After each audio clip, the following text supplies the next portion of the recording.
you're a farmer anywhere in the world, here in Uganda, United States, in Europe, what are you worried about?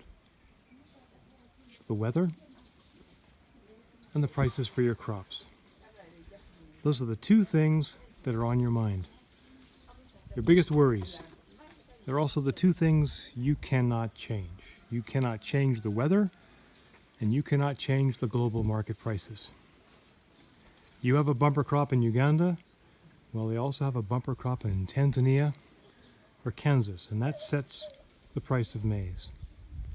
But what if there was a way where you could change the climate of the soil below your feet, extend the rainy season, so that you could grow off-season?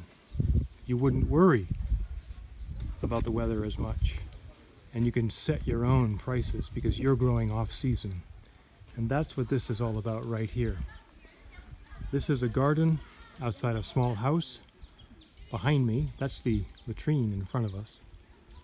But all the water coming from this roof will now fall onto the ground, as it always has done, and come to that point, join, and where it used to go off to the right, now it swings to the left. Fills up that hole on the left. Sinks. The water spreads through the soil under each of these double dug garden beds. The water is directed around excess water into those swales and pathways, and eventually leaves the garden where it rejoins the path it normally would have followed. This is how we eliminate the two biggest worries that farmers have, especially in the developing world where they don't have access to irrigation, hybrid seeds, fertilizers, drip irrigation, all those other things. They don't need that. They need better soil. And this is how we make it. We stop the water, slow it down so it can sink, so it can spread. This is Terra Firma, complete with a moringa living fence. All of those sticks will sprout into a live fence, which over time will keep the chickens and goats and cows away, but for the meantime we need to rely on the person living in that house right there to take advantage of the water coming off of that roof. This is the water tank.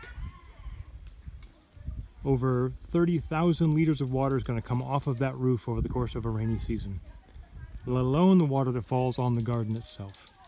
All of that water is going to soak in to that area and be saved to grow whenever the farmer decides to farm.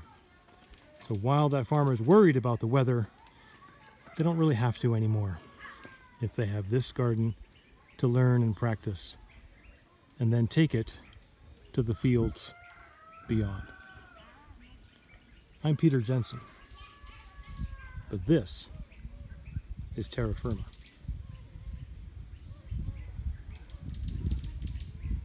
Thanks for joining us. Find me again next week.